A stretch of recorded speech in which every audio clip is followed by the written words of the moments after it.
Have you ever gone on a diet and the minute you start the diet, you start having cravings? Like all of a sudden, you're wanting the piece of chocolate cake or the ice cream or the chips or whatever that desired food is. Maybe you find that the compulsion to eat it is even stronger than if you weren't restricting. Today, I'm going to share with you a method that may be helpful for not only weight loss or fat loss goals, but also for weight maintenance. Perhaps you've had a time where you've lost weight, but you've had trouble maintaining it because of cravings and wanting to go back to certain foods. This can help you. It can also help you even if you're trying to gain muscle and gain a little bit of weight in order to put on muscle. You want to do that in the best way possible. And this method is something that provides you with choices and flexibility without feeling overly restricted, and you can still get the results you want. Believe me, I know what it's like. I've been a bodybuilding bikini, well, first a figure competitor and then a bikini competitor. Went all the way to the national stage several times. And when I first began competing, I had a problem with excessive cravings, especially the first couple of shows. Feeling deprived made me want those foods more.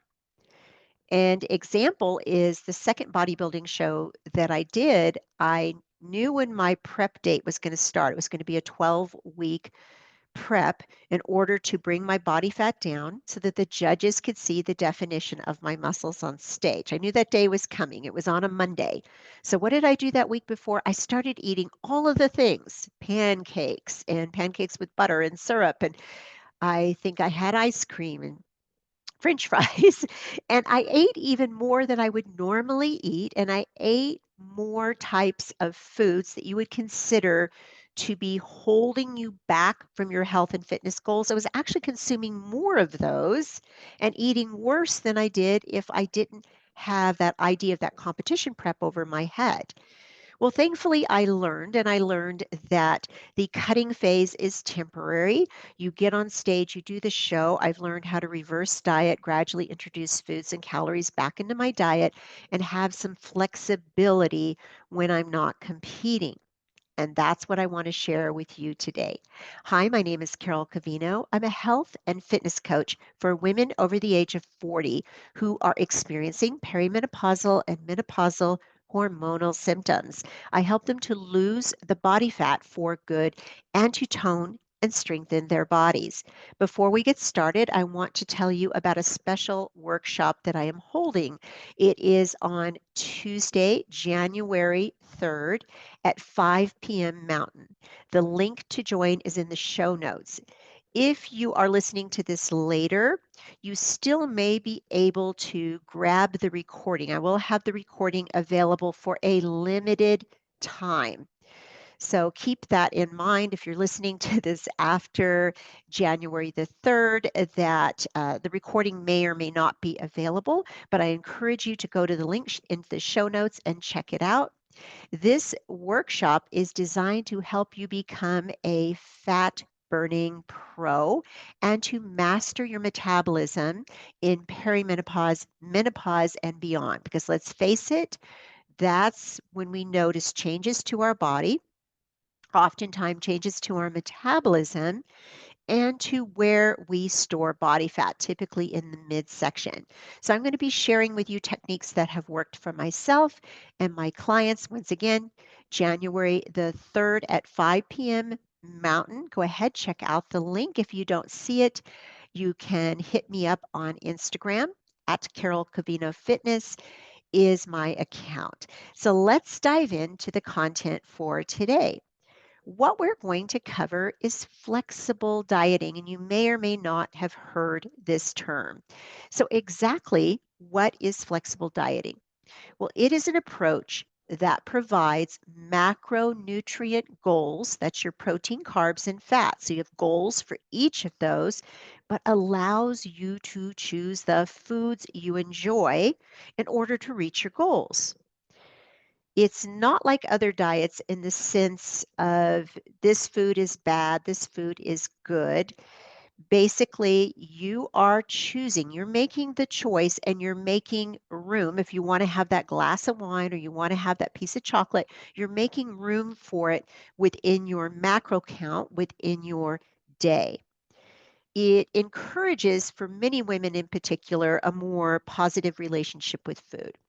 Now, to be completely transparent here, I do believe there are foods that we should be avoiding for the most part. Ultra processed foods, fast foods, foods that contain fats that come from seed oils, high sugar content, added sugars, sneaky hidden sugars. We should try to eliminate as much of these from our diet. But I'm a realist as well. Having worked with clients over the years and having my own experience, I can say we're not perfect. And sometimes we're going to be out to dinner and maybe we don't know how the food's cooked, or we're at a party, or we're vacationing and we have some things we don't normally have. So, what this does is it gives you some room to be largely consistent, but to have these things built in. So, now how do you do this? How do you go about it, and who should do it and who should not? So we'll start first with who should do it and who should not. If you're somebody who has struggled with these types of cravings every time you do a diet and it holds you back, or you follow the diet and then you go off and you regain all the weight and more, this might be an avenue for you to reach your goals for either weight maintenance or weight loss. This can be a very good tool because it does give you the power to choose your proteins, your carbohydrates, and your fats. Those are your macronutrients. And to have that glass of wine or that piece of chocolate if you want to work it into your day. So it gives you that wiggle room, that flexibility. Or you're going to your daughter's wedding and you're having a piece of the wedding cake. Whatever it is, you have some room there, but you're staying largely consistent. Most of your diet is whole, nutritious foods, but you're not restricted if you have that craving and if you really want that brownie or whatever it is. We're all different with what we crave. Once in a great while, I love chips and I don't keep them in the house, even the so-called healthy ones. But every once in a while, I will measure out a serving, get my salsa, and have the chips with my husband. It's not something I make a habit of. I really try to stay away from them because I tend to not be able to stop. But I feel like I have that room, and if I want the thing, I can have the thing, and sometimes psychologically, that's all it takes, just knowing you can have the thing, and sometimes you even think, "Yeah, I can have it, but, no, no, thank you. This is going to keep me away from my goals." Now, flexible dieting will not work if you have a tendency to binge. That is a separate issue. Binging, emotional eating, these are separate issues that need to be addressed. Sometimes might even require some type of therapy to help you get to the bottom of it, or some type of awareness as to why the binging is occurring. That is a separate issue. I'm talking more about those cravings that we get when we know we can't have something. Like you can't have pancakes again, also all of a sudden you want a pancake. And that was always one of my things. I loved pancakes, not every day, but once in a while, I just wanted to have some blueberry pancakes. And I can make a healthy version, but sometimes we're out and we're vacationing and I have one pancake. End of story. I don't go back the next day. I don't have the tendency to want to keep going the rest of the day. I knew I had the thing. So that really is the crux of flexible dieting. So how do you go about it? So first of all, you have to be willing to track your food and you have to be honest and diligent and consistent with the tracking. This doesn't work if it's just a guesstimate in your head because we tend to eat more than we realize. It's not that we're deliberately being deceptive with ourselves or other people. It's just as human beings, we're not very good at self reporting our food or our activity. We tend to overestimate how active we are and underestimate the amount of food that goes in our body, myself included. I've caught myself when I track. really forgetting that I had that extra scoop of nut butter or those few extra nuts or whatever it is. So you really have to be willing to track for a period of time. It doesn't mean you have to track the rest of your life, but you have to be willing to do so. This will teach you about food. It will teach you about your body. It will teach you how to make choices. So you find an app that you're comfortable with. Most of my clients use MyFitnessPal. It's easy to use. I recommend the paid version because it just does a lot more. The other free version, I find that it's really hard to enter your calorie and macronutrient goals. It keeps wanting to default back to the other goals, which aren't accurate. So, in other words, the calories are too low or the protein's too low. So the paid version, you have your settings, you have your account, and it's just a lot easier to use. So I do recommend that. You don't have to pay, but I recommend it. And then just start tracking. You're going to put your goals in. So you're going to have a calorie goal, a protein goal, a carbohydrate goal, and a fat goal. And at first, all you're going to do is concentrate on staying within your caloric goal. Now, I'm not saying calorie count. This is strictly for informational purposes. It's data. You're learning about your own eating behaviors and you're learning, am I under eating? Am I overeating? It's very eye-opening and most clients tell me it's a very useful eye-opening experience. So that's going to be number 1. Then you're going to concentrate on meeting both the calorie and the protein goal. Protein, as I've mentioned on the podcast before, is 1 gram per pound of ideal body weight, give or take a little bit. There's a little bit of room in there. And remember, ideal body weight. So if you're 200 pounds and you've got a lot of weight to lose, you're not going to eat 200 grams of protein. You're going to eat closer to your goal weight. So let's say your goal weight is 150, you'd eat closer to that goal, but generally 1 gram per pound of ideal body weight.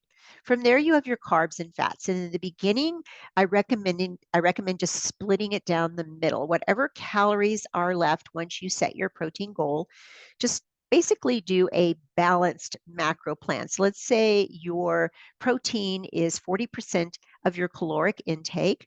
That leaves 60% calories. You're going to do 30% carbs, 30% fats. Now, don't get married to that number. It's just a starting place. And from there, you make adjustments up and down in order to meet your goals, in order to make it doable. And for your preferences, some people do better lower carb, some people do better higher carb, some people don't assimilate fats well, some people do great on fats. So you're going to have to find that out about yourself.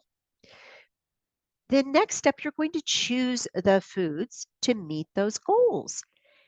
Now, flexible dieting, what it's not, it is not a free for all. And that's what's happened over the years. And I can kind of see how it's happened.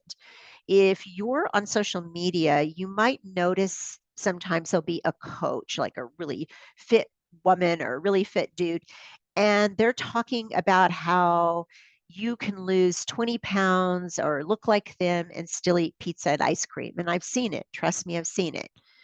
Well, maybe if you're just having, peace once in a while, working in your flexible dieting or a serving of ice cream or whatever, but the way that they word it gives the illusion that this is how you can eat all the time and still have the body you want. And that's not what it is. It's not a free for all. Basically, you're managing a bank account, and your bank account is your calories and your macros, your protein, carbs, and fats. You're making withdrawals from those. So if you're eating that steak, you're withdrawing from your protein count. If you're eating the sweet potato, you're drawing from your carbohydrate count. If you're having the nuts, you're drawing from your healthy fat count. The way that the flexibility works in is if there's something that you're really truly craving or you're at a special event, you don't have to feel guilty to have this, whatever it is, brownie or serving of ice cream or whatever the thing is, and work it into your daily bank account. So you are entering it into MyFitnessPal or however you're tracking, and you'll see how many calories how much protein, if any, was in that food. And usually the fat count is what is highest, the fat and carbohydrate counts. And so then after entering that in, you may look and go, and I've done this before, where it's like, you know what? If I eat this thing, it's using up a big part of my account, my macro and calorie account, and it doesn't leave much left over, which means at the end of the day, I am not going to feel very satisfied. I'm not going to have enough food because nutrient dense food, you can eat more of it. It's calorically lighter, so less calories, and nutritionally higher. Whereas things like a brownie are going to, the nutrition is lower and the calorie count, fat count, all of those things is going to be higher. So it teaches you, okay, sometimes you're going to make the choice to have the thing.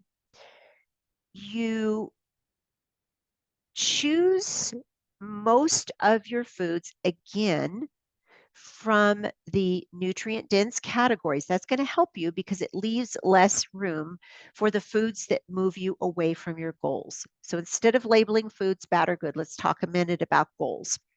You have certain body goals, physique goals, health goals, and choosing the foods that move you closer to that is going to be better, and less of the foods, choose less of the foods that push you back the other direction.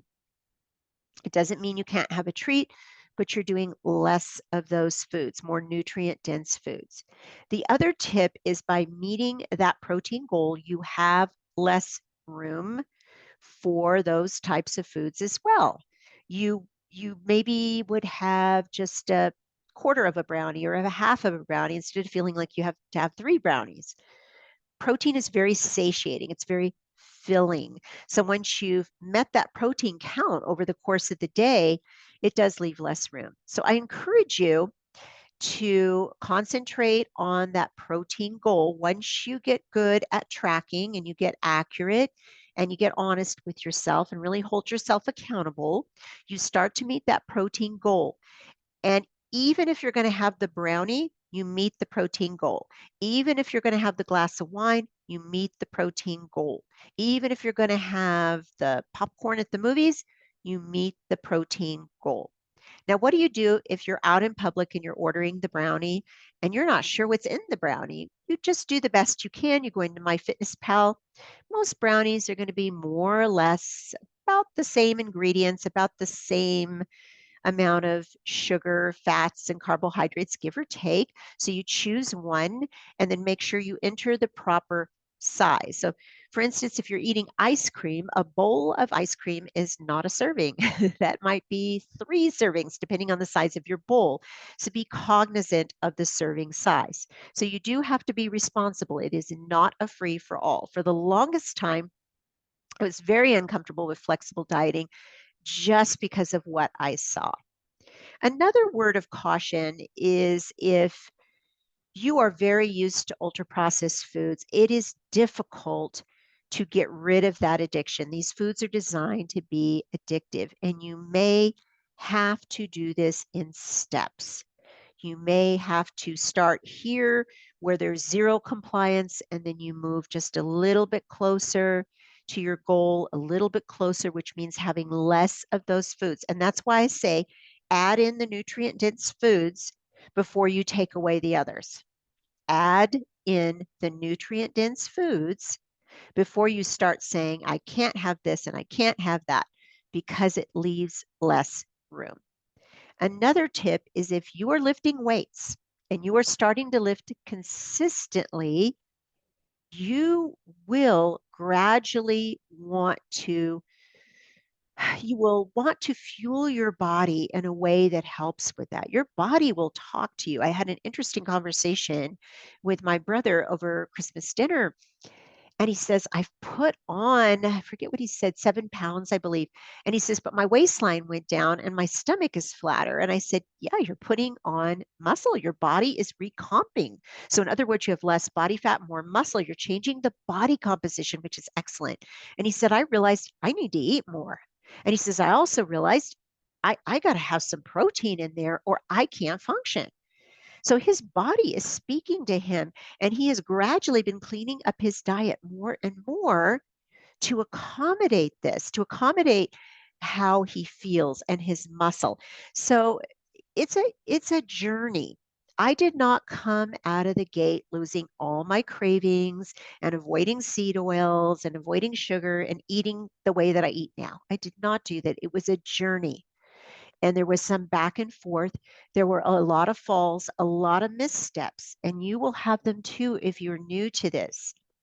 This doesn't mean you throw in the towel and you completely stop because, oh, I had a bad day. No, you get right back on track with your goals. And remember, each day you're getting just 1% better, just 1% better. Maybe you used to eat, I don't know, half a quart of ice cream, and now you're okay with a cup. You may be having it every day, but you've come a long way from where you were. Maybe you used to reach for, oh, the muffins in the morning, but now you make sure you have a healthy breakfast. If you're not sensitive to eggs, you're having eggs or some type of healthy carbohydrates, such as sweet potatoes. You haven't perhaps left the muffin behind. Maybe the muffin is still on that plate, but you're incorporating the healthier foods. This is an example of moving closer. So, years ago, I was doing a program that I was asked to do with another trainer, another coach, and it was an exercise and nutrition program that we were doing together live with a group. And I had a lot of issues with her because she was so rigid in her thinking. So, in other words, if you had that glass of wine, you were a failure. If you ate off plan, that you were a failure. And I mean, maybe she didn't use the word failure, but the way she spoke to the clients made it very clear that they had done something wrong. And she would almost chastise them.